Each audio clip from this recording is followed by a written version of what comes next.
Good afternoon, dear friends.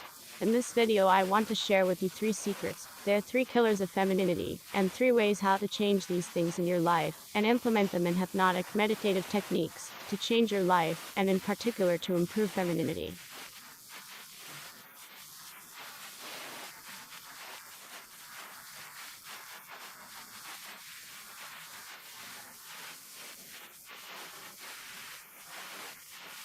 Improve. To enhance your femininity, to open up as a woman. And these skills, acquired, these nuances that you learn, they will certainly help you in attracting the opposite sex, because they are so basic, so natural, we do not think about them at all, but for some reason we eradicate them.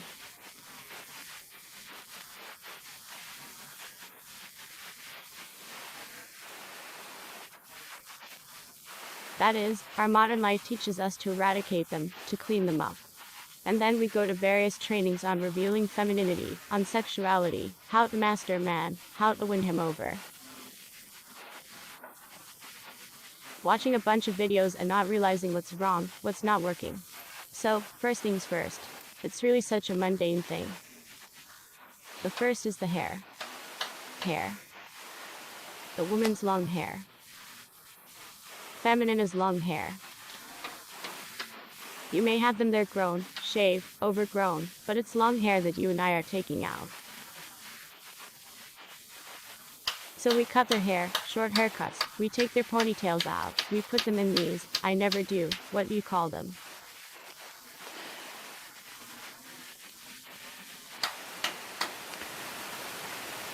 Bagels. Anyway, all the stuff, it kills femininity at the root. Although a woman's long hair should be a habit of wearing it. We're all there at work, come home, clean up.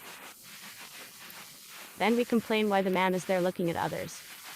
How do you win a man? 3 life hacks to keep a man. Let's start with the basics. It's long hair. It's femininity, a trait. Feminine energy, sexuality. The longer the hair, the better. Naturally, they should be clean, washed, and combed. Those scattered ones have their place too. So, do your hair. Make sure you have them loose as often as possible. If it's customary in your line of duty, at your job, that the lanes have been removed, for goodness sake. But we're talking about your personal happiness right now, your presence in the world of the men around you. And so always, especially if you already have a husband, a boyfriend, let your hair down, give him, your boyfriend, this femininity. Further, the next moment, it opened up to me here in Bali. It's such an obvious thing. But I kind of suspected earlier. But so much so, we all get rid of our natural odors. Well, here we go. We use deodorants. We remove hair in the intimate area, in the armpit area, both men and women. And this is taking away the natural odor. You of course wear expensive cool perfume, the most flavorful. It's the kind of sublimation that translates into artificiality. Which is to say, well, imagine a man looking at 2 women. One of the woman's natural odors without perfume. I mean, let's say she took a bath yesterday. It was past morning today, she hadn't been in the shower. And so a day closer to evening, 24 hours after the previous washing, she has already secreted her pheromones, her body odor, and already smelling of sweat, already smelling of armpits, groin area.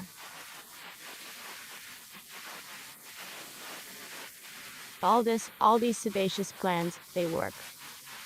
And if a woman is in her reproductive years, naturally they excrete. To attract males. What are we doing? We wash before we go out on a date, don't we? And we do our hair before a date. That is, we are our own natural, alluring aroma of pheromones that no other pheromones can match.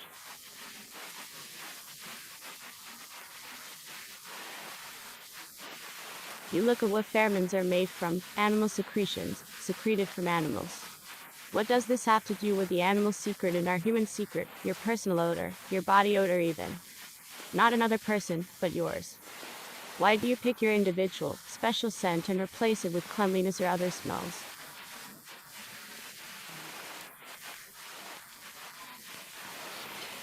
It's natural odor. See, hypothetically, let's say you have your own natural odor. Let's say you haven't bathed in 24 hours. And your man, your companion, has his own natural odor too. And it's on this level of odor. When you haven't washed and knocked them down with anything, if you really feel like you like that smell, you're ready to sniff it out, ready to be with it, to live with it, to give yourself to it. I mean, there's something on the level of odors. Animals, for example, distinguish each other by smell. Look at the animal world, when their female is in heat, when their female is ovulating. Animals sense all of these things, and that includes, first and foremost, odors. And this is where it is determined who is yours and who is not. That is, first of all, meeting a person by his body odor, we understand whether this is your person or not. Because it happens that a man is beautiful, by all parameters, smart, handsome, rich, but his smell is not yours, but you don't like his body odor. He's like this, he's not like that. And sometimes there's a good-for-nothing kid, but he smells like you. And intuitively, in terms of nature, in terms of breeding you. On planet Earth, here is the partner who has a more pleasant odor for you. He or she is the perfect partner for you to continue labor. It's with odors. And the third point of kinesiology is when you identify your partner by the way they move in space.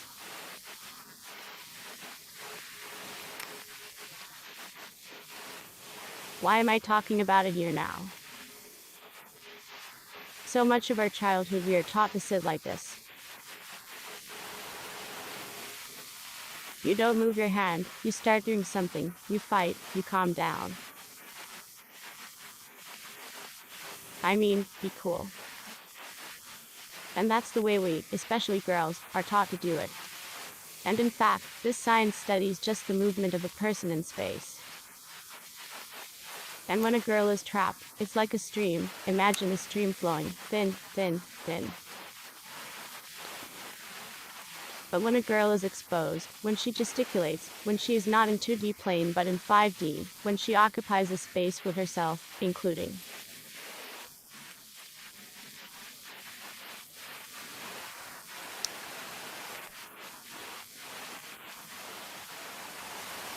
with your kindness, your tenderness, your care. So she's a pumped-up, energetic woman.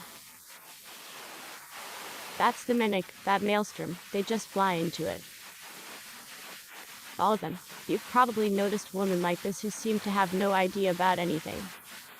But she's like, it's impossible to describe what's wrong with her. That's why men are so attracted to her, why they're drawn to her. It's like the sun, it's shining, spreading its rays over a great, great distance, and everyone is spinning around it, and they can't get away from it anywhere, because Samaya. Likewise with women's awareness of themselves in space. If we sit close, men are quiet with us. But when a woman is open like a flower, when she's fragrant, when she's radiant, when she's shining, when she's just giving out her femininity in space, you know that by waving your arms or turning your head with your hair, you're that energy.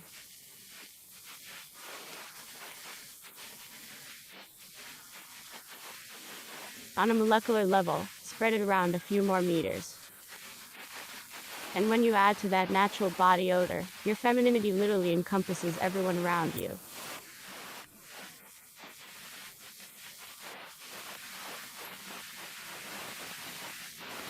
It's different with men. A man is like a rock.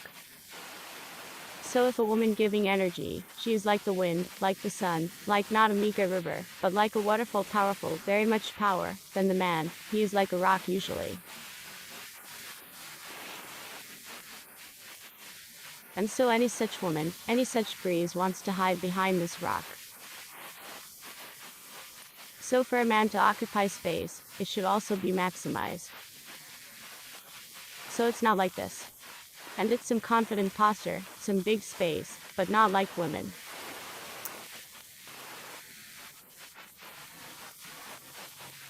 In women, it's all wobbly, changing, moving. And a man, he's more static, more dependable, and more so should be. Representing protection, yes, protection like a rock of stone. So the epitome of masculinity is this, status, status, status, masculine.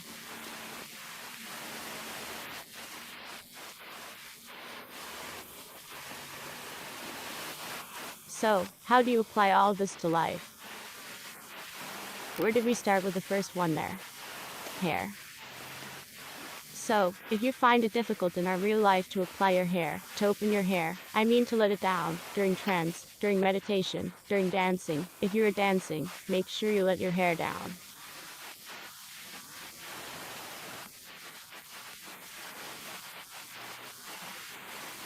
Try making it a habit to walk home in front of your husband with your hair down.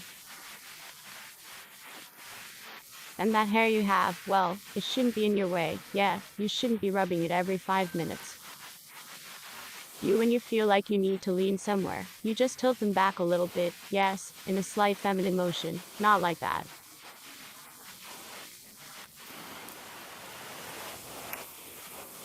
And it doesn't piss me off. You know, there are a lot of women who, for some reason they have long hair and for some reason it pisses them off.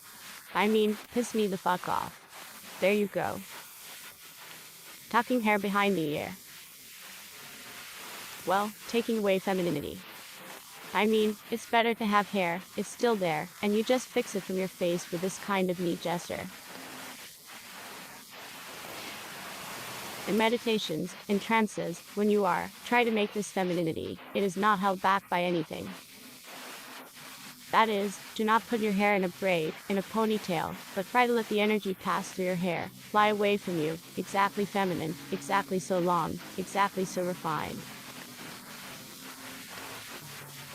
And so in trances, meditations, hair. Then the smell. When you watch some motivational videos about women and men, for example, or when you go for a walk, try this smell. You see, we don't live in Bali. People there don't wash, or they do and I don't know. I'll go and find out later.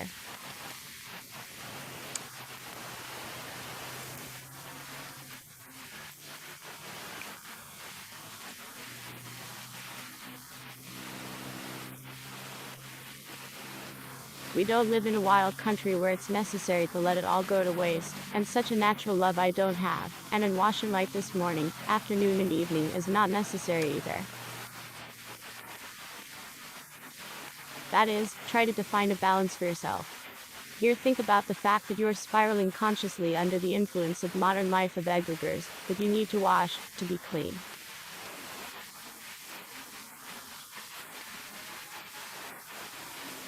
Try to capture that scent when it's your body odor, but not yet overpowering.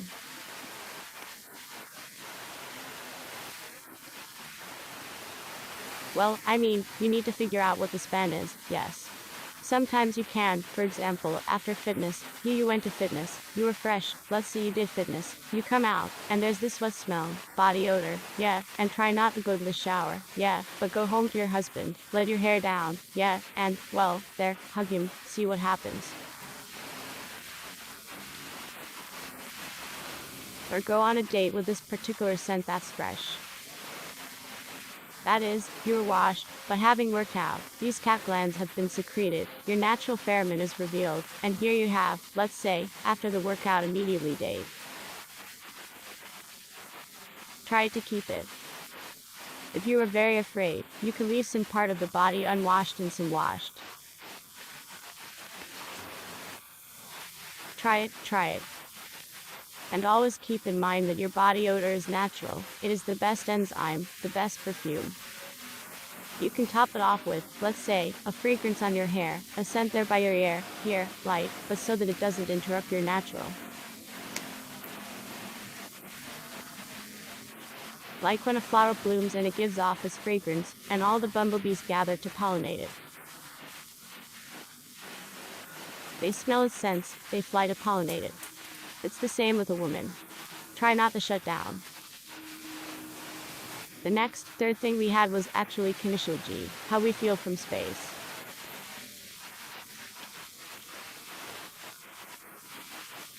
There are techniques, especially in Tantra, where the very first steps in Tantra are to learn to dance to good favorite music.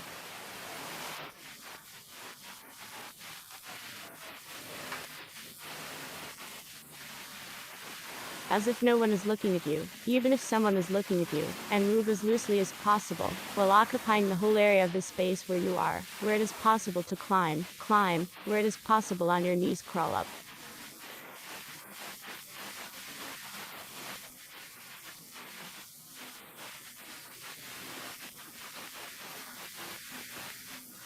And try to occupy the whole surface, the whole area, during the dance. This is how you learn to expand your energetic femininity. Like, magic. In cartoons, in movies, he flapped his wing, and energy came out of him. Wave 2, and there's a second straight wave of energy. Similarly, in dance you will learn how to spin that energy around you. Shamans, for example, who dance with tambourines around the fire, they collect this energy, they twist it, spin it around. All the sorceresses, mages, have noticed their hands move, they use them. All girls, women who are attracted to men. You don't understand, God, what she's taking them for. Notice how she positions herself in space. Because by these nonverbal signs, even from afar, from any distance, a man already determines, this woman, this is the maximum woman. I mean, she's very alluring. It's becoming for him. It's another conversation when you're in a restaurant sitting like that, not looking at anyone, or overplaying your hand. So this artificiality, it feels natural. The movements have to be real, the movements have to match what's going on and not overplay it. So it's a subtle skill that you can't do in one go right now. Like, I watched a video, I went to practice in a restaurant, there's like... No. Even here's the gate, yes, we walk, we're used to walking straight. How is a woman supposed to walk? She's actually supposed to walk with her hips swaying, yes. That is, it should occupy space not in a straight line, yes, not in 2D plane, but in 3D, when our hips go in a figure 8 in space.